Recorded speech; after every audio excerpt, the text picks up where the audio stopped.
We do all kinds of things here at Word in Your Ear. Video casts like this. Podcasts like this. Crowdcast events with famous authors. Live quizzes. And we can guarantee to make your next birthday one you'll never forget. There's only one way to guarantee getting all of this, to getting it before anybody else, and that's to sign on to be a supporter on Patreon. Full details at this address. Word in Your Attic, a Zoom with a view. We're delighted to be joined for another Word in Your Attic by Stuart Bailie. Hello, Stuart. Where do we find you? I'm in East Belfast on a very grey, wet Belfast morning. That must be rather unusual, grey, wet. I suppose you looked out the curtains and thought, bloody hell, today of all days. We thought you'd be in a Hawaiian shirt. Oh, Lord. Because it's miserable over here, so don't feel special. The occasional, it's nice to talk to Stuart. It's always nice to talk to Stuart. Has been a guest at Word in Your Ear in the Islington, talking about his book, Trouble Songs. Yes? Trouble Songs yes, about music in Northern Ireland and the Troubles, which is a terrific book. If anybody hasn't caught up with it, it's fantastic. And this is Stuart's new one, which is 75 Van Morrison songs. Explain about this, Stuart. This is, as you said to me, this is a kitchen table effort. It is. Go on. It was just I have been pondering for quite a while about a very tasty coffee table book about Van Morrison and the landscapes in his songs. And it's one of those things you just talk about it forever and that will never be done. And then when lockdown came, I thought, well, I've got the time now, but I don't have the opportunity to go into libraries and to do photo research. And so I thought I'll just bash this other thing out, which is pick 75 songs in the year of his 75th birthday and write about the music. There's a lot of Van Morrison books out there, and a lot of them are sort of a biographical shape. And most of them, you can tell that the authors ended up loathing the man before they got to the end of the book. And, in at least one case, picked the worst photograph imaginable to illustrate the book to show what an obstinate, unpleasant cuss they thought he was. And I thought, well, I don't really want to do that. His music means a lot to me. I'm not that bothered about his personality and what he gets up to. And a lot of those books as well were very bad about writing about the music. They would go, and then he did Moondance, and you're kind of going, well, tell us about it, So and there's also a book that has a veiled threat in it. I don't know if you noticed this, but it's sort of, if the songwriter would like to contact me, I have stuff in a sealed bank vault that his lawyers and the great general public wouldn't like to see. So, there's this whole thing that comes with writing about Van. And I thought, I'm going to make it a pleasant experience. I'm going to, and also, because I live in East Belfast and my coronavirus walks of an evening in the summer were around Cypress Avenue and Hindford Street and the Craigie Glen. And so I kind of, I was inhabiting those songs as I was walking, and then I'll just write about them all. So it's kind of like an EP, it's not a big fat book. It's kind of nicely done. I tried to get the printers did a lovely job, and it's nicely finished. And there's lots of photographs that I took over the years of me wandering around, and if you listen to songs like Beside You and it's St. Donald's Church and the Sunday Six Bells. And I was a few years ago on a cherry picker above the bell tower of St. Donald's. So I've got some nice photographs. Right. And there's a very good Van Morrison fan base on social media groups and Facebook and stuff. And I put it out there, and someone said, well, why don't you do like a patron thing where, you can nominate your favorite song, you get your name at the front. And I got 40 patrons who paid over the normal. So it's worked very well. Printers can turn things around very quickly, as you probably know. They can nowadays. Yeah. So you know, it was finished probably late August, and 3 weeks ago I got the, you know, a pallet of books arrived at my front door, and they're currently occupying my hallway, and doing very well. Good. Well, we should describe the landscapes, because there's this brilliant bits, like when you talk about the song "And It Stoned Me." It was based on him going on a fishing trip, wasn't it, when he was 12 near Ballystock, and you described the drumlin landscape around, shaped by glaciers 10,000 years ago. And with Coney Island, you talk about the you know, the Neolithic tomb builders and the Vikings and the Normans who were there before, and Brown-Eyed Girl. You talk about the hollow at Conswater River. You know, so is the idea of the book? I mean, I guess it is that, you know, for people like me, I now approach those songs with a kind of widened imagination, and the songs have a greater resonance. Is that the idea? Yes. Yeah, I think definitely that's what drives it. And I think I got a better sense of self after, you know, I ignored Van Morrison for a lot of my youth, and then you get the moment where you get converted, you know. Which was Madame George for you, wasn't it? Yes. And you know, I was living in London, I was homesick. And you know, being from Northern Ireland in the 80s or whatever, it just wasn't cool. You know, nobody understood your accent. Nobody liked you. You know, you were under suspicion at a newsagent as being a slightly dangerous person. And the music sort of gave me an idea of the positives in where I came from and where I belonged. And that stayed with me. So that I tried to put that into the book. I tell you, the other thing that struck me is, as you mentioned, you got away from the rather tedious album by album chronology way of looking at me. Yeah. I always feel really tired when I got halfway through a book and then it goes, and then it came time for next record. You think, oh, for God's sake. And whereas this is alphabetical, isn't it? This is. Yes, it is I wasn't going to get So, which is the best way to do it, because what I've found about it is going through it, I thought, I've got all these records, but I probably haven't played loads of them in quite a long time. Whereas now that's the nudge you need to go, oh God, you know, I've never really listened to that since it came out or whatever. Yeah, and there's a song on Wavelength which was sort of punk rock era, so Wavelength didn't really get much of a look in really over here. And there's a song called Take It Where You Find It about his love of being an immigrant in America, you know, and his admiration for America. And you think that is so of its time, you know, certainly as an Irish person, you know, at the minute, you know, it's, you know, when was the last time you heard someone singing about how great America was? Yeah, that's true. Absolutely. And I was really touched on it, and I you know, and a couple of those ones were sort of nudges by other people going, you know, I hope such and such is, you know, Van Lowe's Stairways has to be on there, you know. And, right. And of course, I've just got an email from someone in Van Lowe's who's showing me the stairway in an apartment block, you know, where some lady friend used to live, you know. So it continues on, you know, and I would like to revisit it at some point, do a much more extravagant version of the book, but I'm glad I knocked it out. And no, absolutely. And if you're a Van Morrison fan, or you're a Van Morrison fan in your life, Christmas is approaching. Yes. And Stuart's got a load on a pallet. I have. Happy to lighten need to be slightly. shipped out. Yeah. By sending you a copy. Presumably you will sign copies for people, will you? Yes, I'm signing them, I'm inscribing them, and I'm actually going to do late November. I'm going to do a van delivery service where I'll go around Greater Belfast. You know, a van delivery in a van. A van delivery. That pun must have come up many times in the past. Absolutely. That's really, really good.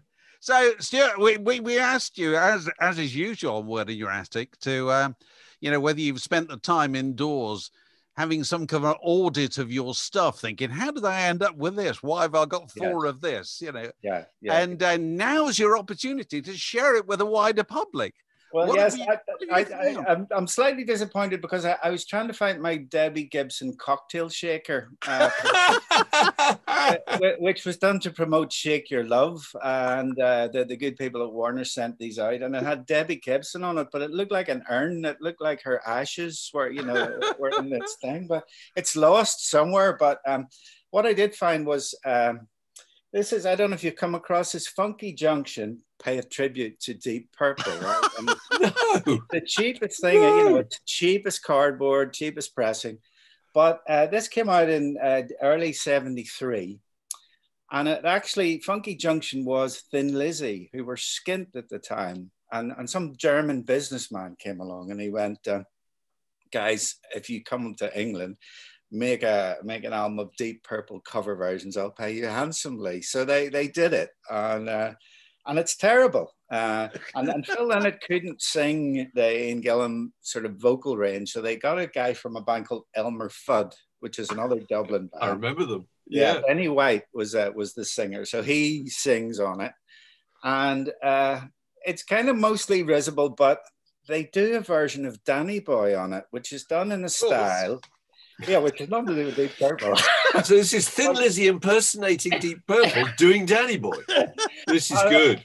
And Danny Boy is done in the style of Jimi Hendrix's Star Spangled Banner, so it's Eric Bell, you know, absolutely going over the top with his Fender Stratocaster, and it's gorgeous. You know, there comes a time in the evening or of a weekend where Funky Junction playing Danny Boy is just the perfect moment. Where only Danny Boy will do, and you went for the Funky Junction version. And when did you get that copy?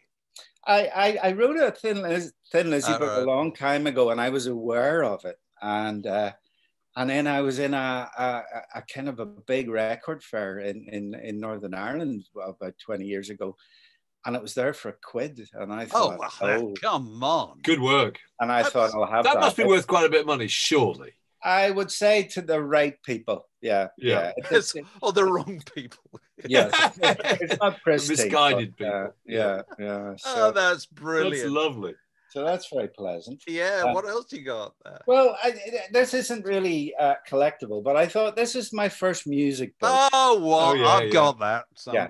Yeah. And it's Roy Carr, and we lost Roy Carr in 2018. Yeah. And Roy Carr was, you know, a major figure at the NME for such a long time. Yeah. And that was a school prize day, 1976, and everybody was getting Lord of the Rings, you know, the deluxe box set, and you had to go on stage, and they had some local dignitary, and they all got their copies of, you know, John Wyndham or Lord of the Rings, and I had Rolling Stones and Illustrated Record. Illustrated Record. And he looked at me with barely concealed contempt. It was kind of, you know, what are you doing, you oik? You know, not getting some of the classics with your prize. And it's a great book. And he did. There was an Elvis one and a Beatles one, isn't that right? He did, and a Bowie one actually. Oh, okay, yeah. I think Josh Murray was involved in one of them as well. Possibly, yeah. But it's great, and you know, I was very sad when I heard the news about Roy, and he had the most amazing office room in the NME where all sorts of bizarre contraband and rarities and strange stuff were. I remember that. Yeah, he would tell you unspeakable stories and ruin the memories of lots of artists that you liked by telling you unsavory stories about them. But is it the case that Roy Carr and his dad wrote March on the Mods? Yeah, that's true, isn't it? Yeah, I think Roy, Roy. Was it Roy? Was Roy on his own? I mean, I thought his dad had a band or something, and March on the Mods was a kind of perky instrumental of the mid-60s, I suppose. Yes. Kind of thing Joe Loss would play. Joe Loss probably did play. Yes. And Roy Carr wrote it. Yes. So bless Roy Carr. And Fred Deller's in a bit poorly at the moment. Well, David, I was just talking about. I've just been catching up with, and he's Fred was another guy at the NME when I was there, and the old guard. And now in his, what we think possibly, I don't know, late 80s or whatever, isn't he? He would be, yeah. So sending love to Fred. And, you know, Fred was another one of those guys. He would walk around the office and almost, if he picked up a thread of what you liked, then he would come next week and give you a CD of, you like Brian Wilson, well, here's April Spring or whatever. And, you know, he would just engage you with music a bit more. He was like Mr. Chips. In a way. He was. He knew more than anybody else. Yeah. I remember turning up in the Smash Hits office in the very early 80s when somebody had launched some kind of, I think coloured vinyl had kind of made a comeback, and everybody thought, colour vinyl, there's a new thing. And Fred would say, actually, back in the day. He'd turn up with a copy of Diner Door Swinging Doors from kind of 1961 or whatever it was, with some fold out in lurid red vinyl to kind of make the point that there was nothing new under the sun, you know. It was beautiful.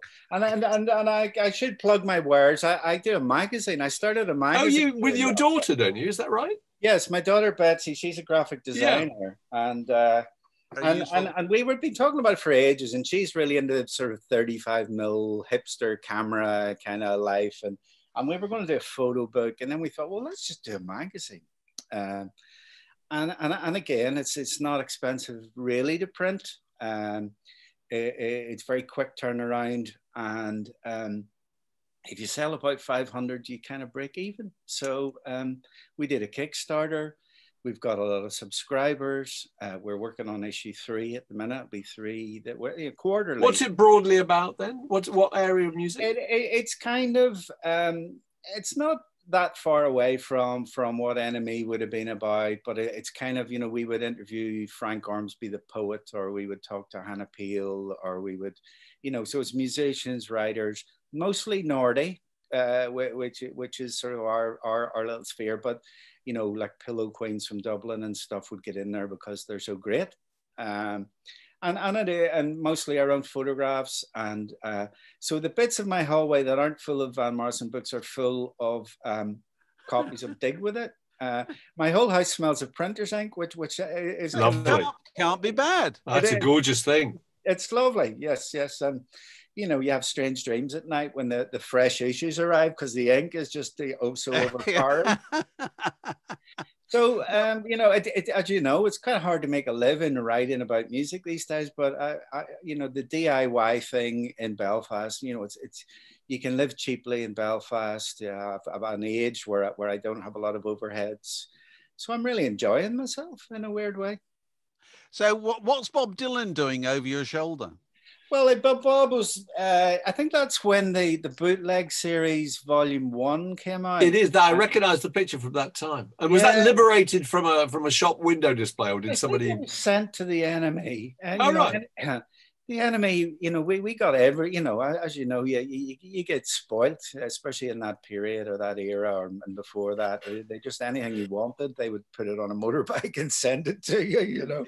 Yeah. And when I was leaving, I just thought, I'm having that. So it's in my office, and it's fondly regarded. So did you take it home on the tube that night is what I want to know. Did you take Bob Dylan on the Piccadilly line? Yeah, I had it wrapped up in an old bin liner. And right. You didn't have him just on the seat next to you. No, that would have been a nice moment. Yeah. What else you got there? This is terrific. Well, I guess one of the other things that this is sort of contemporary, and I'm sure you've discussed this, have you? We had Graham. Yeah, Graham as a guest. Yeah. Well, I would hardly endorse that because, and I don't know if I can ever listen to that music again, and certainly in the same way. It was so dark and so. The way he treated his family and stuff, just horrendous. We should explain, this is Graham Thompson's book about John Martin. But yeah, it is amazing. I mean, I don't know how I feel about that, because the more you discover about what a complicated, difficult and aggressive, strange fellow he was, you know, the harder it is to deal with it. And a lot of that was from his dad, I think, wasn't it? I mean, he had a very strange upbringing. Yeah. I'm running out of stuff here, but I thought I would show you this. This is a board game from Northern Ireland. It's called Binge. And Terry Hooley ran Good Vibrations Records, and he put out Teenage Kicks by the Undertones and records by the Outcasts and Rudy. And Binge was this sort of a mad kind of idea. Let's do a board game about getting drunk and stealing cars in Belfast. And you could skid around. It's kind of like a Monopoly sort of game, but you skid around all the old bars in Belfast and throw piles of vomit out of your car to kind of waylay the police as they do. It was it's not exactly Grand Theft Auto, but in 1981, that was the height of sophistication for Ireland. And it had howls of protest from various groups, religious groups and health and safety groups who thought, how dare you promote drunkenness and joyriding and you can see how it might excite that kind of response, really. Yes, but you know, this was a period where people were getting routinely kind of have their necks severed in back alleys, you know. So the idea of a board game that promoted, you know, throwing vomit out of your car window is kind of in the scale of things wasn't great. But Good Vibrations was just this toyland, you know. It was a lovely record shop, and you would just hang about there at the weekends and just have. You took me there once. Fantastic. Yes, yeah, lovely. No, magnificent man, and he's still there. He's still up to mischief. There was a series of van covers on Hot Press. They put out all these videos. And Terry Hooley and friends did a version of The Days Before Rock and Roll, which is a really bizarre song anyway, and they made it even more bizarre. So, is The Days Before Rock and Roll the one where he recites all the names of the stations that were on the dial? Bob Durkin, the poet, is Hilversum. Yeah, to Luxembourg. That's right. Yeah. He's spinning the dial on the radio. It's such an evocative idea for anybody who grew up at that time. You know, I've still got downstairs an old radio, which still has. You know, I can see all the. You know, you used to have to line up for the transmitter, not just the radio stations. You used to have to line up for Droitwich or Hilversum or whatever. I've got this other thing. It's not super exciting, but I was briefly in the charts. Go on. Wow. The Redskins, they put out a record called The Power Is Yours. And this is the 10-inch version. And it's this Exmoor? Was that the guy? Yes, it was. Yeah, in their day were fantastic. Yeah, I remember them. And this is the bootleg excerpts from Propaganda EP, and then it's the Anglo-Irish Summit. So I was the Irish part of the Anglo-Irish Summit, and when we drove around the Westway for an hour in the drummers, Morris Oxford, and shouted at each other, and so it's immortalized in vinyl, and it reached the charts. So it got the charts. So you know, if Fred Deller was interested, he would be able to make a fascinating footnote about that. He would. He'd get 200 words out of that, Fred would, definitely. Yes. So it's funny, the Redskins, I hadn't thought about the Redskins in ages, because they were very hot stuff for about They were a big deal, and particularly the NME. They're absolutely kind of like, house band virtually. But what happened to the Redskins? Because every other group's reformed. I arrived in London in '85, and the two things that were really kicking off in London was obviously Live Aid, and the other thing was the sort of the miners' strike. Yeah. And the Redskins kind of more or less put their career on hold for 2 years and just played miners' benefits, and I was sort of, I guess I was a bit hanging on a wee bit with them, but we would go to various, you know, Liverpool and places like that, and up north, and very aggressive, frightening kind of gigs where I did a miners' benefit with the House Martins as well, I think Nottingham. And all these miners started fighting at the end out of pure boredom. And that was the most, the big men just absolutely 20 bells out of each other. So the Redskins, I essentially did everything wrong market-wise. You know, they had a bit of momentum, and then they just played everywhere. And then Christine, you know, socialist workers, so there was they weren't really ready to sort of accrue money. That wasn't really their thing. And then I think he moved to Paris for a while. Chris, but apparently he's back in Leeds. But there's a whole mythology about that. And there's Facebook groups dedicated to finding him and all. Oh, well, there are, right? I've obviously missed this. No, it struck me that every other group, you know, my theory is all groups reform apart from the Jam and the Smiths, and that's your lot, really. Yeah. And every other one will, but they haven't. They haven't now. But it could be there's time to do that. So what we traditionally do on these things is we ask people to tell us what is the greatest record ever made, and you can make of that whatever you want. It can be as flippant a response or as considered a response. It doesn't matter. There's no wrong answer. Yeah, I think for me, it's the first record I bought with my own money. Right. And this was 1973. And I think I knew at that stage, if you buy something with your own money, the first record you buy has to be quite good. And, you know, I had been gifted, you know, records by the Wombles and Shawadi Wadi and various other things. But I thought, no, and I got it on a record shop in the Craigie Road. And it is Mott the Hoople. Oh, yes. Roll Away the Stone. Oh, lovely. That's great. And it was that stage, I think I was sort of graduating away from Slade and Chawadi Wadi and things. And I kind of in my bones, even though I was 12 or whatever, but I sensed that there was something interesting going on with Mott the Hoople. And when they played Top of the Pops, it was always an event that it just felt great. And that song just felt like a weird initiation into something. Yeah. You know, and you know, there's a rockabilly party on Saturday night. I was going, what's a rockabilly party? I want to go to a rockabilly party, you know, and you know, I didn't realize it was sort of Phil Spector-esque, but you know, you find out all of this stuff later. But you know, just to hit you with relatively fresh ears, it's a great record. This is the original one, the first record I bought. I've still got it happily, and it's great. And very good. And later you listen to the Clash and stuff and go, that's Mott the Hoople, you know. So, well, it's Guy Stevens, wasn't it? The same producer. Yeah, That's right. Of course, Ian Hunter's still going strong at what age, Mark? He's over 80. Well, he's in his 80s. I mean, Ian Hunter, I think, was born in the 30s. Am I right? Isn't he older than all of the Stones and older than the Beatles? Yes, I think he's born in 1938, 39. 39. But he's become Bill Wyman's age, which seems old to me. Yeah. I know that's old. He might have done national service. Did he do national service? No, I don't. Not quite. No, and I love a good rock and roll star, and he's got his Ford Anglia sprayed gold. And that's great. I reread that thing recently, and I couldn't get over the fact that when he went to America, his car was a Ford Anglia. Yeah. It was a rock and roll star's car in 1973, 4 or whatever, and he lived in Wembley, didn't he? I think he did. It couldn't have been less glamorous if he possibly tried. Yeah.